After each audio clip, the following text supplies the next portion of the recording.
నమస్తే, welcome to focus. నీళ్లు మనిషి జీవితంలో భాగం. నీటిని మనిషిని వేరు చేసి చూడలేం. అలాంటి నీరు రాను రాను కనుమరుగవుతుంటే ఇక మనిషి మనుగడకు ప్రమాదం సంభవించినట్టే. తెలంగాణ గుండెకాయ హైదరాబాద్ నగర భూగర్భ జలాల పరిస్థితి చూస్తే ఇలాగే ఉంది. అవునా, హైదరాబాద్ నీటి నిల్వలు అంత దారుణంగా ఉన్నాయా? మరి దీనికి పరిష్కారం ఏంటి? Let's watch.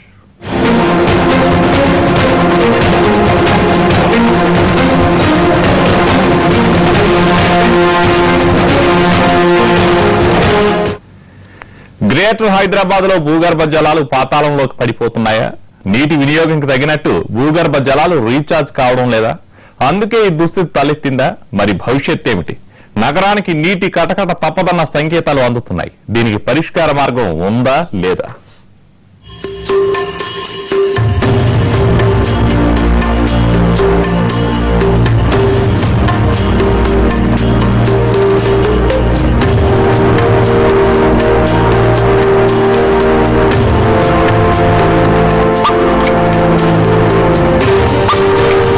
హైదరాబాద్ నగరానికి 400 ఏళ్ల చరిత్ర. హైదరాబాద్ మున్సిపల్ కార్పొరేషన్ నుంచి గ్రేటర్ హైదరాబాద్ మున్సిపల్ కార్పొరేషన్ గా ఎదిగింది. నగర అభివృద్ధిలో భాగంగా హైదరాబాద్ మెట్రో డెవలప్మెంట్ అథారిటీ ఏర్పాటైంది.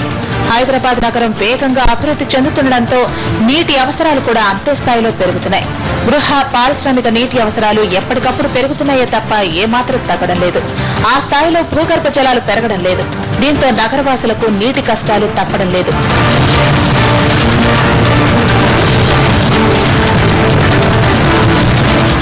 దాదాపుగా 2 మీటర్ల 2.5 మీటర్ల వాటర్ లెవెల్ మనకి డిఫరెంట్ కనపడుతుంది. ఇప్పటికే ఇంకా ఫిబ్రవరి, మార్చ్, ఏప్రిల్, మే ఉంది కాబట్టి ఈ 3 నెలల్లో ఇంకా దాదాపుగా ఒక 2 మీటర్ల మేర పడిపోయే అవకాశం ఉంది. అంటే దాదాపుగా మనం పరిస్థితి చూసినట్లయితే ఇప్పుడు మేము ప్రిడిక్ట్ చేసేది ఏంటంటే ఫిబ్రవరిలో 11.73 మీటర్లుగా నామోదైంది మనకి. తర్వాత నేను మళ్ళీ మార్చికి వచ్చేటప్పటికి అది 12.5 మీటర్ల వరకు వెళ్ళే అవకాశం ఉంది. అట్లాగే ఏప్రిల్లో 12.5, తర్వాత మేరకు వచ్చేసేటప్పటికి 13.5 మీటర్ల వరకు వాటర్ లెవెల్ పడిపోయే అవకాశం ఉందని చెప్పేసి ప్రిడిక్ట్ చేయడం జరిగింది. అంటే ఊహించడం జరుగుతుంది అన్నమాట.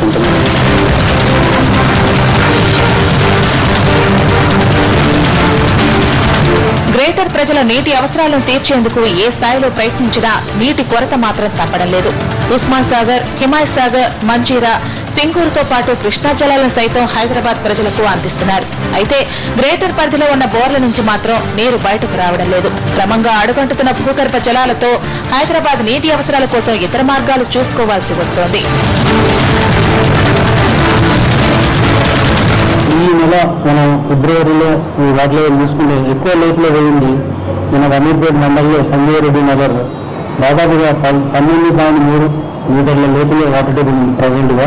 అట్లాగే ఇంకొకటి మారేడుపల్లి 23.7 మీటర్ల లోతులో ఉంది. అట్లాగే మనకు ఇది జిహెచ్ఎంసీ అవతరలో చూసుకుంటే మనకు సేదీనంపల్లి దాదాపు 18.8 మీటర్లు. నార్త్ ఈస్ట్లో మనకు మల్కాజ్గిరి హైయెస్ట్ అది కూడా 23 మీటర్స్లో ఉంది.